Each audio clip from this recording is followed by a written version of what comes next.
Hey everyone, and welcome to the video. I'm North Central, and we are among the tombstones back here at my premier cemetery that I spent a lot of time at. This is the Bridgeport City Cemetery. It's a fairly large, get off the road here and into the grass. It's a fairly large cemetery, and it just so happens that there is the one of the first headstones that I did. In fact, the very first one that I did. And let's go over here and take a look at it real quickly while we're here. And here it is, Henry O. Ross, Company D, 6th West Virginia Infantry. You can see what it looks like now.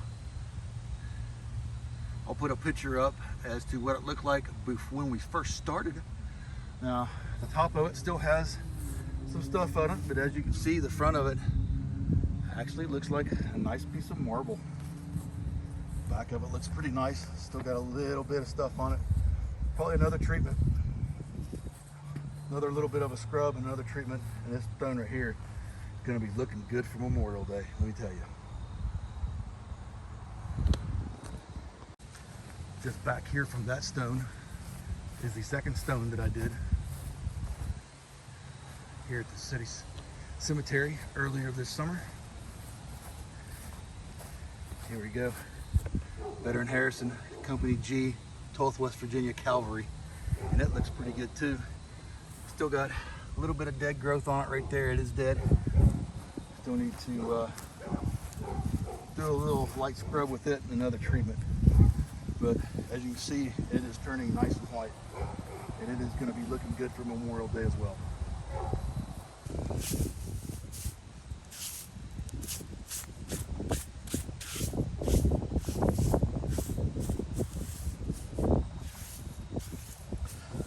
Alright guys, so this is Veteran Mike Krupia, and I'm probably butchered his last name, I apologize, of West Virginia, private 1866 service command unit, July 16th, 1914 to August 8th, 1969, World War II veteran. And the very first thing we can see is you can see how close the vegetation is here. So whenever they come in here and they actually weed eat, they're actually hitting or coming real close to the stone. So what I want to do is I want to pull some of this vegetation back away. I'm going to make kind of like a little trench. So if this is the edge of the stone here, and it is, I want to come back a couple inches and just kind of work my shovel into it, break through the grass roots and whatnots, and just kind of take that vegetation and dirt away, coming in at a 45-degree angle like this. That way we make almost like a trench. So there's something that's very similar to that. And the reason that we want to do that is not only does it pull the vegetation away, it takes the dirt out a little bit. This will all eventually fill in, okay? This will all fill back in over time. But what it does is whenever we clean this, it'll give it a nice place for the water and stuff to go so it's not pooling back up on top of it.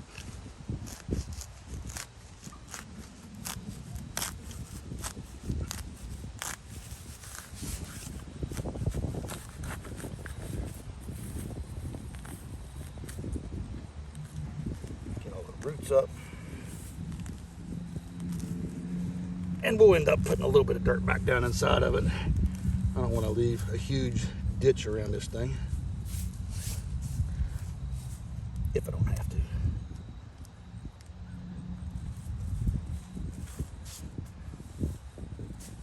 Looking good, looking good.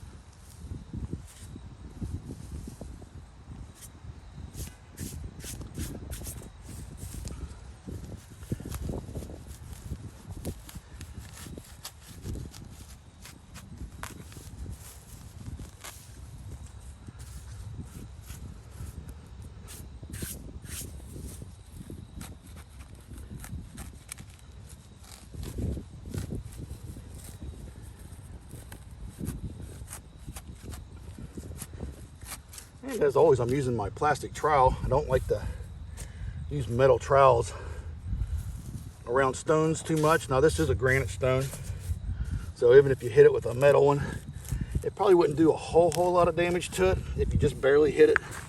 But you know, accidents happen. I just like to make sure that I don't have an accident. So plastic trowel it is for me.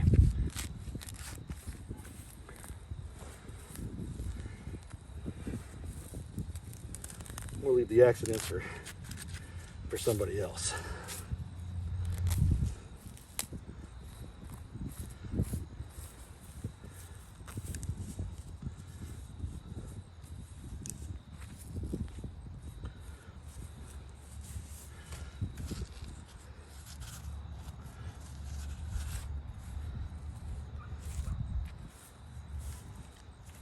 All right, there we go. I do believe that's gonna pretty much do it.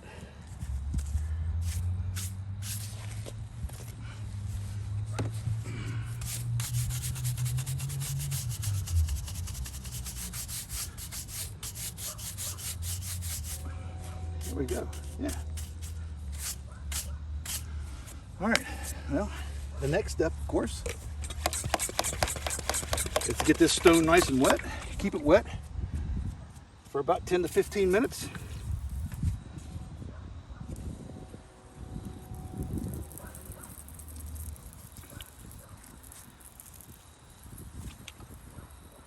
That way, everything will get nice and loose on it.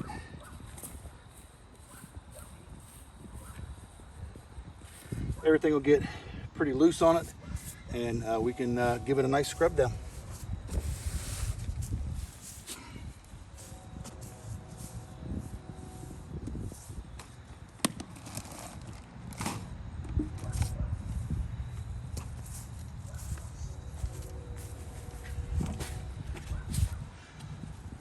So as always, guys, the brush that I choose is a natural bristled. The bristles are made out of Tampica. You can have, according to the National Cemetery Administration, natural bristles on the brush or nylon. I choose the natural. It just seems to fit my hand better, I guess. I don't know. Got my bucket, a gallon of water, somewhere around 3/4 of a gallon or so. These little stones like this don't really take a whole lot. Leave a little bit in the jug so I can rinse it off.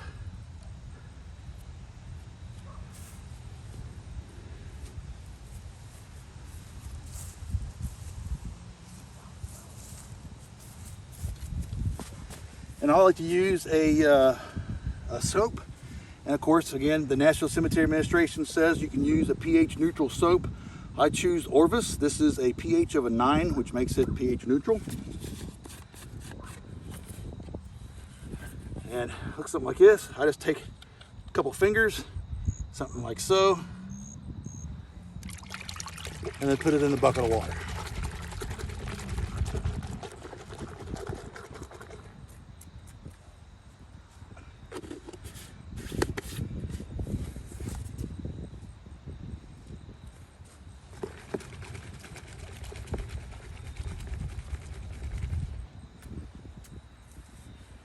And now we're just going to wait for the stone for another 5 minutes or so. Another little dowel sitting.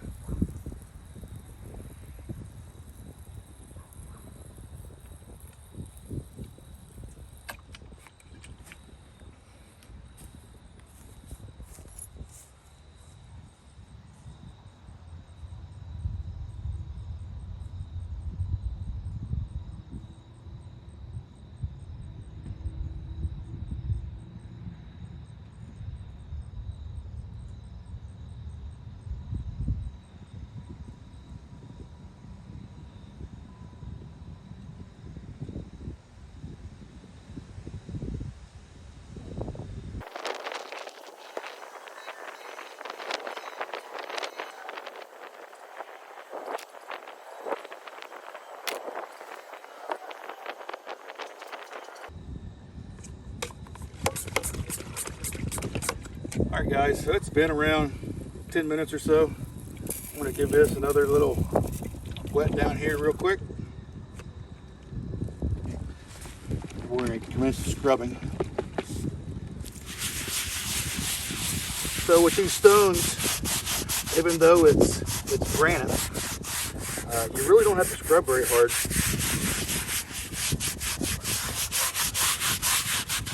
I used to go through here with another little scrub brush, like a toothbrush or something, down inside all the little grooves of the name and everything. I don't really do that much anymore.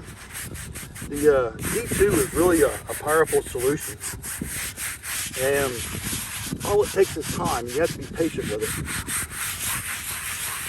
All we're really wanting to do when we scrub this, I'm not looking to get all this black stuff out of the stone. Most of this is down inside the stone. So I'm just looking at getting dirt and debris and stuff like that off the top. Scrub the words just a little bit.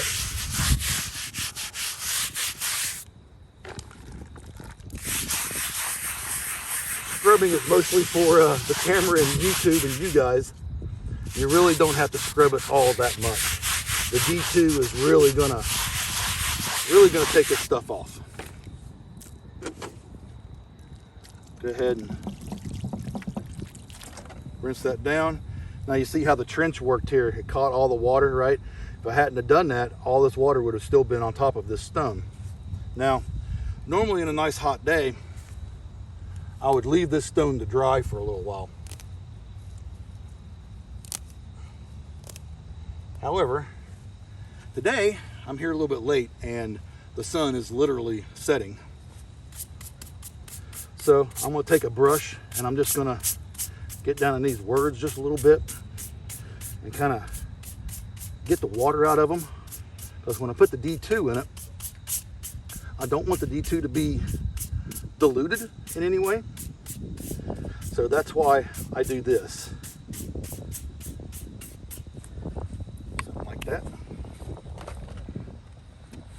And then of course there's the D2 biological solution. This is a biological killer.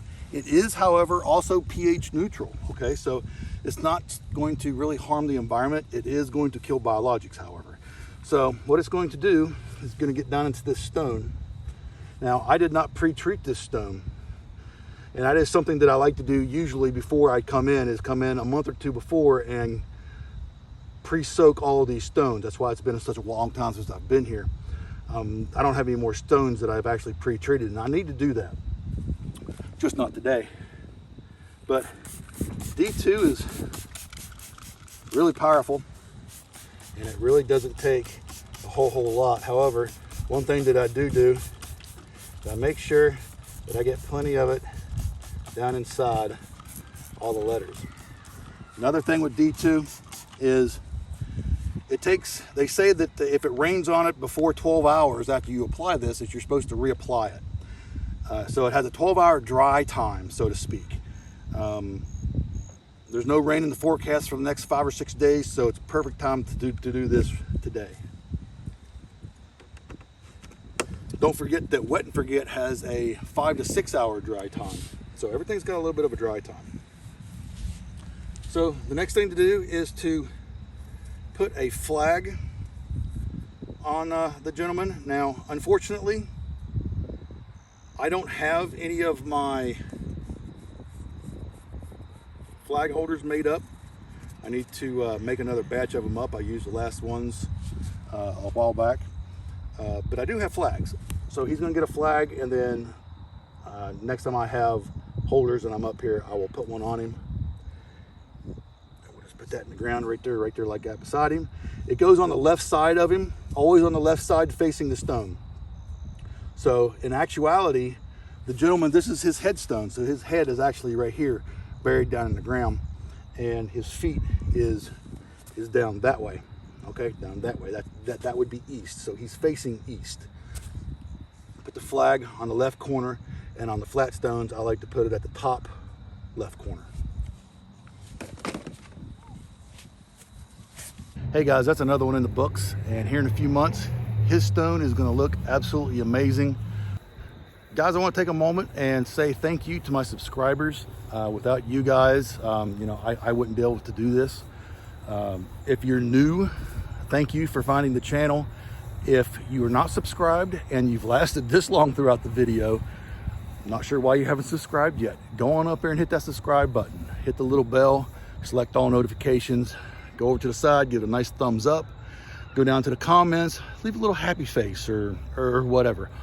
All that stuff is really good for the algorithms of YouTube, and all my videos are monetized. They run ads every time they get viewed. I do make a little bit of money, and I put that money right back into buying supplies that I need for doing veteran stuff, just like this veteran right here we just did, and the one we're gonna do next. So guys, I'm North Central.